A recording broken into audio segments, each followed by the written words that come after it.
Hi everyone.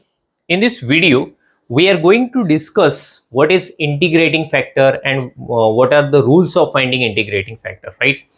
In previous video, we have already seen what is exact differential equation. If you have differential equation like this, m dx plus n dy is equal to 0. M is a function of x and y. N is also a function of x and y. We know that if these two partial derivatives equal, then we say the differential equation is exact, right?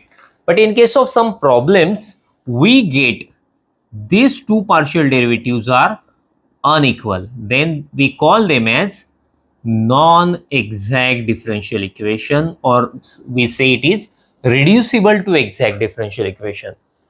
If the differential equation is exact, we have seen there is a fixed method to find its solution. But if it is non-exact, we can convert it into exact differential equation. So how we can convert non-exact differential equation into exact? By multiplying a factor. Okay, factor, that means one function of x and y.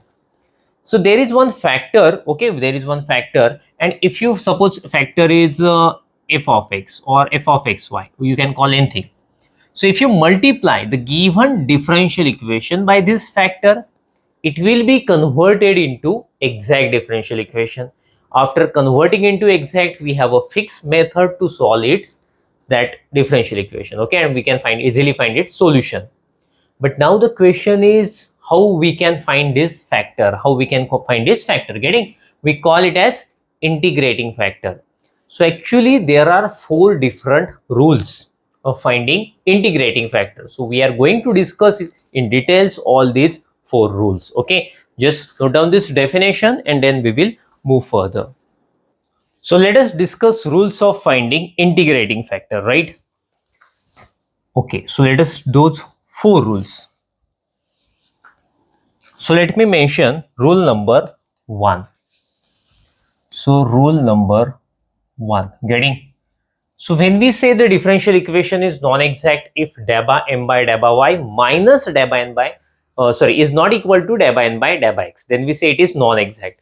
So with the help of those partial derivatives, we find it deba m by deba y minus deba n by deba x divided by n. What we do, we find this fraction, getting, we find the subtraction, okay, difference between these two partial derivatives, we divide it by n if it is function of x only, getting, I should mention function of x only. There should not be any y. There can be any constant, okay, that is allowed, but there should not be any y. If you get this ratio is some function of x, then integrating factor is e raised to integration f of x dx, getting. If you find this ratio and if you get just function of x only, there should not be any y, then you can say the integrating factor is this e raised to integration f of x dx. Whatever the function we get, we take its integration and we write it as a power of e. That will be the integrating factor. If you multiply this integrating factor, okay, to the given differential non-exact differential equation, then it will be converted into exact differential equation. Let us go for rule number 2. In case of rule number 2, we simply change their positions, okay, at numerator. That means deba n by deba x minus deba m by deba y. So last time we had divided by n, this time I will divide by m, and it should be the function of y only. Last time we had a function of x only, but here we should have a function of y only.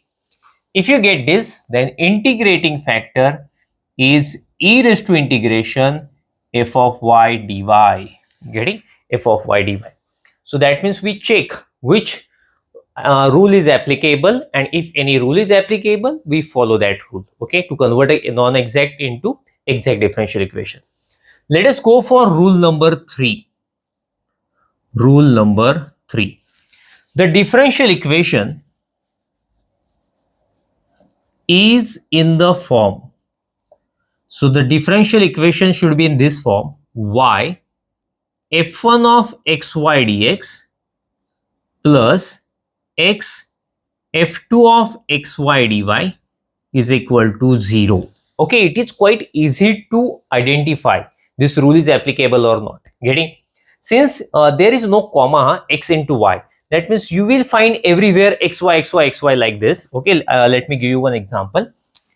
See, y sin xy plus e raised to xy dx plus x cos xy plus log xy dy is equal to 0. I don't know it is exact or not. Getting? I'm simply giving the example.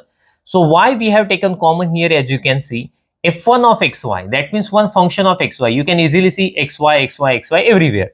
Plus x f2 of xy, x f2 of xy. You can easily find xy, xy, xy everywhere. So if you have the given differential equation in that format, there is most possibility of applying rule number 3. As well as one more condition is there, that is mx minus ny, m into x minus n into y should be non-zero.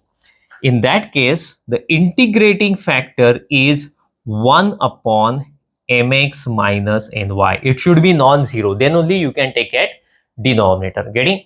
So this is rule number 3, and let us go for the last rule, rule number 4. So rule number 4, differential equation is homogeneous. Homogeneous, that means degree is same. Getting? Let me give you one example. X square plus y square dx plus 2xy dy. Okay, I'm simply showing you how we can find the given differential equation is homogeneous or not. What is degree of x? 2. Degree of y? 2. Degree of xy, actually there is a multiplication. Power of x is 1, power of y is 1, so the sum is 2. So degree of each term is 2. Getting? So that's why we say it is homogeneous differential equation.